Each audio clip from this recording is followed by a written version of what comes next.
Bonjour à tous, alors je vous retrouve pour cette deuxième vidéo. Alors je suis désolée, j'ai mis pas mal de temps avant de la poster.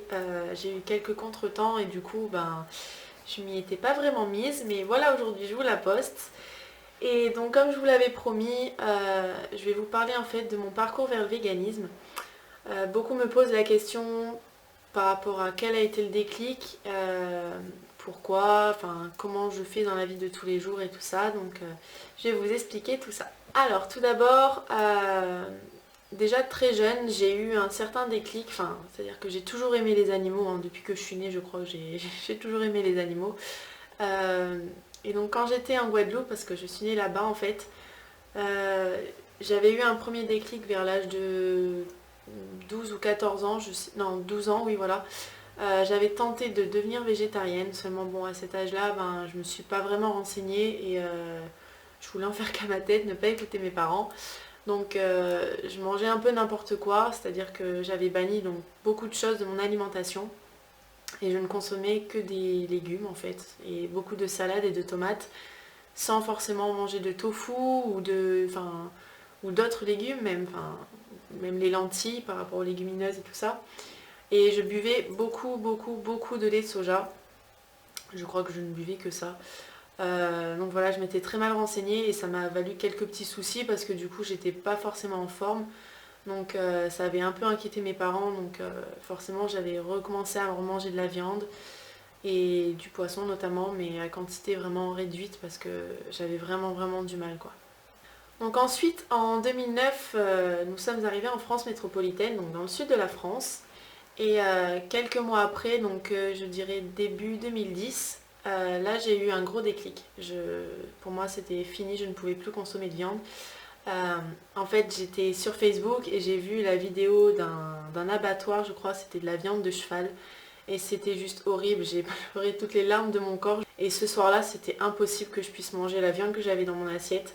Je m'en rappelle très bien, en plus c'était une bavette à l'échalote, c'était mon plat préféré. Et non, je pouvais pas. Je revoyais les images. En fait, je voyais vraiment l'animal dans mon assiette qui était. Et je me suis dit non, je peux pas. Et bon, mes parents, ils ont compris, ils m'ont rien dit parce que, comme je vous avais expliqué, j'ai eu un premier passage plus jeune. Et du coup, ils m'ont rien dit. Et voilà, à partir de ce jour-là, c'était fini. Donc par contre, j'ai arrêté la viande à ce moment-là, mais je continuais à consommer du poisson parce que pour moi, le poisson, ça avait peut-être pas forcément de, je sais pas, enfin, je le voyais peut-être pas réellement comme un être vivant. Enfin, je sais pas trop comment vous expliquer ça, mais c'était différent. Du coup, j'ai continué à en manger pendant un petit moment. Et c'est en 2014, donc de 2010 à 2014, je ne consommais plus de viande, mais je consommais des œufs, du fromage et donc du poisson. C'est ce qu'on appelle le pesco-végétarisme. Je ne sais pas si vous avez peut-être déjà entendu ce terme-là, donc voilà. Et donc en 2014, grâce aux réseaux sociaux notamment, parce que j'étais déjà active sur Instagram, on a créé une petite communauté avec plusieurs végétariennes ou même véganes déjà. Et ça m'a poussée en fait à ne plus manger de poisson. C'est-à-dire que j'ai eu un déclic, pareil, enfin je me suis dit mais en fait je mange pas de viande, ok, mais un poisson en fait c'est quand même de la chair animale, c'est quand même un être vivant qui peut ressentir les choses, notamment la douleur, et à partir d'un moment où on peut ressentir la douleur, je pouvais plus quoi, c'était vraiment voilà. Donc voilà, j'ai banni ça de mon alimentation. Après il faut dire que si j'ai continué aussi à manger du poisson entre 2010 et 2014, c'était aussi pour rassurer mes parents parce que bon, forcément, ils s'inquiétaient un petit peu, ils se sont dit, oula, qu'elle me fasse pas des carences ou des choses comme ça, donc voilà. Donc je suis devenue totalement végétarienne en 2014 et progressivement en fait j'avais des tendances végétaliennes. Donc je ne consommais presque plus d'œufs déjà. Et le fromage par contre ça a été hyper dur d'arrêter.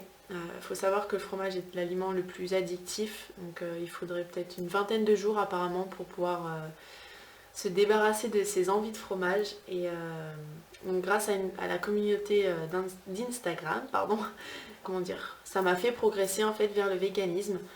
Donc voilà. Donc par contre, en ce qui concerne les produits non testés sur les animaux, j'ai déjà eu le déclic un peu avant. Donc oui, sûrement vers 2010 quand j'ai commencé à être végétarienne, je crois. Je sais plus. J'étais consciente en fait des tests qu'il pouvait y avoir sur certains cosmétiques et pareil, je pouvais pas continuer à utiliser ça en fait. Et par contre, le souci c'est que j'utilisais donc des marques que je pensais non testées et au final, avec le temps, je me suis rendu compte que c'était pas forcément ça, mais bon, bref, c'est pas grave.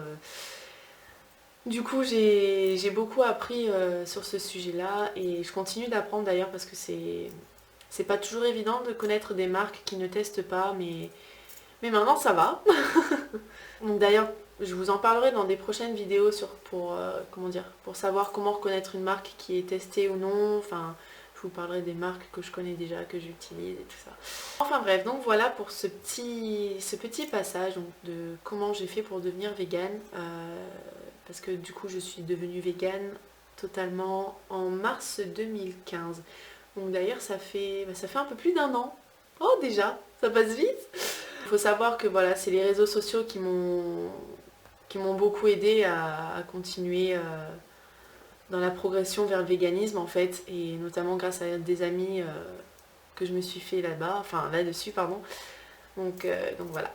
Ensuite, comment je fais pour comment dire, pour survivre en étant végane, dans le sens où dans la société actuelle, comme je vous en avais déjà parlé, c'est assez délicat en fait, parce qu'on est un peu vu comme des extraterrestres.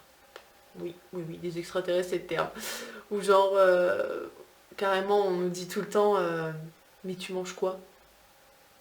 Alors ça c'est une question qui me fait toujours rire parce que ils n'ont pas idée en fait de tout ce qu'on peut manger. Enfin, vous en tant que végane, si vous me regardez, je pense que vous savez de quoi je parle. Il y a tellement de choses qu'on peut manger. Enfin, je sais pas, c'est pas que de la salade et des graines après, voilà. Donc du coup, voilà, c'est une question qui me fait assez rire et aussi celle au sujet des carences et des protéines. Mais bon, bref, je vous ferai d'ailleurs pareil, une vidéo prochainement à ce sujet pour expliquer tout ça à ceux qui se posent la question. Et donc, je voulais en venir au fait de comment mes parents et mes proches ont réagi quand je leur disais ça en fait, quand je leur ai dit que je devenais végane. Alors déjà, j'ai de la chance d'avoir une famille compréhensive, c'est-à-dire que bah, ça leur a pas posé forcément de soucis. Bon, ils se sont inquiétés quand même parce que bon, en plus ce sont des viandards comme on dit, hein, ce sont des ch'tis et donc ils mangent beaucoup de viande. Enfin depuis petite, hein, j'en ai eu dans mon assiette. Enfin, j'ai entre la charcuterie, la viande et tout ça.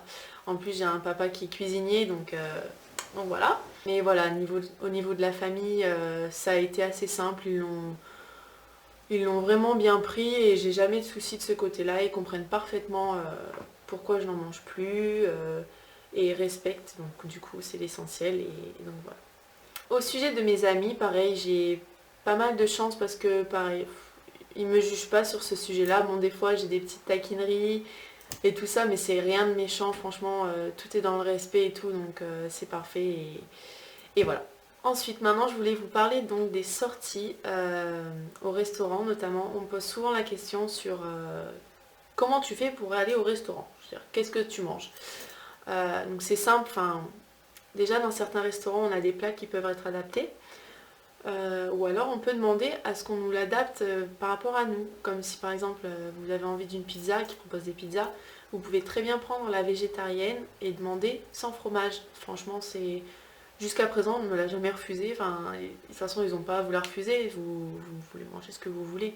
Sinon, dans certains autres restaurants, j'ai tout simplement demandé à ce qu'on me prépare quelque chose de particulier. Ne serait-ce qu'une petite salade ou avec des crudités, des choses comme ça.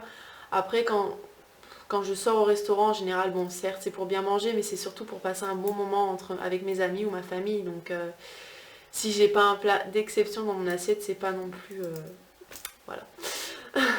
Donc voilà pour le petit passage sur le restaurant et comment je fais. Donc voilà, vous allez toujours trouver un moyen qu'on adapte votre plat, même si des fois certains n'osent pas, mais vraiment ne vous prenez pas la tête pour ça. Osez leur demander que vous ne voulez pas telle ou telle chose ou ce que vous voulez tout simplement.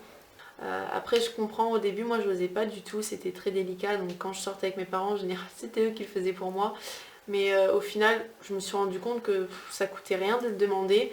Et puis ils vous refuseront pas, hein. Franchement, ils le feront. Et puis des fois, certains chefs cuisiniers, verront ça comme un challenge. Enfin, moi je sais que j'en ai parlé avec mon père et lui, il voit ça comme ça, au contraire de faire un nouveau plat qui n'est pas dans ses habitudes, ça peut vraiment être un challenge et du coup voilà, donc vraiment ne vous bloquez pas, demandez-leur. Si vous voulez pas de fromage dedans, vous leur dites je ne veux pas de fromage, je suis végétalienne, je n'en mange pas, je ne mange pas de viande, je ne mange pas de poisson. Après certains pourront peut-être vous demander, enfin comment dire, vous lancer sur le sujet en fait et là par contre bon des fois c'est un peu embêtant mais en général moi j'ai pas encore eu de soucis, j'espère, je touche pas tête. Donc voilà pour mon parcours vers le véganisme, maintenant vous savez tout, je pense que je n'ai rien oublié et que je vous ai tout dit. Oui, normalement je vous ai tout dit. Après surtout si vous avez des questions n'hésitez pas à me les poser, j'y répondrai bien évidemment avec plaisir. Donc dans les commentaires ou peut-être même un jour, peut-être pourquoi pas faire une foire aux questions. Je verrai tout ça, donc surtout n'hésitez pas. J'espère que cette vidéo vous aura plu.